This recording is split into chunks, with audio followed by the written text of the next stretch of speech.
جیسا کہ آپ علیہ السلام نے ارشاد فرمایا کہ اللہ تعالی دعا کرنے سے بہت خوش ہوتا ہے، مگر یہ سب اسی وقت ہوگا جب وہ دعا کے آداب اور شرائط کو سامنے رکھ کر اس کی پوری پابندی کرے، ورنہ قبولیت کی امید نہیں رکھنی چاہیے۔ دعا کرنے والا بیمار کی طرح ہوتا ہے کہ بیمار اگر تندرستی چاہتا ہے تو اس کے لیے دوا کے ساتھ پرہیز کرنا اور نقصان دینے والی چیزوں سے بچنا ضروری ہے۔ اگر دوا کرتا رہا اور پرہیز نہ کیا تو صحت یابی مشکل ہو جائے گی۔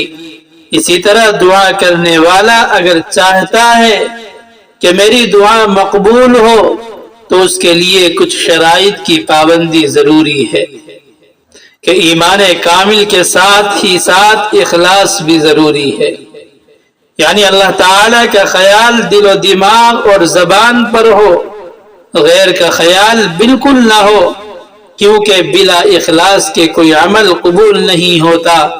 جیسا کہ اللہ رب العزت نے قرآن کریم میں ارشاد فرمایا کہ اللہ تعالی کو اس کی قربانی کا گوشت اور خون نہیں پہنچتا، لیکن تمہارا تقوی اور اخلاص اس کو پہنچتا ہے۔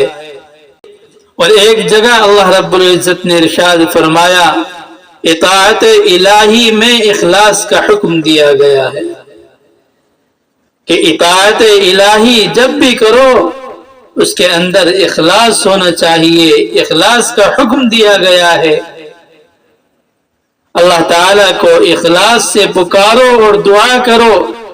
رسول اللہ صلی اللہ علیہ وسلم نے ارشاد فرمایا سب اعمال کی قبولیت کا دار و مدار نیت پر ہے۔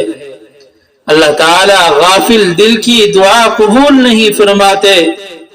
حدیث میں آیا ہے کہ آپ علیہ السلام نے ارشاد فرمایا کہ اللہ تعالی سے دعا کرو اور قبولیت کا یقین کامل رکھتے ہوئے دعا کرو، اور اس بات کو اچھی طرح جان لو کہ اللہ تعالی واقعی غافل کی دعا کو ہرگز قبول نہیں فرماتے۔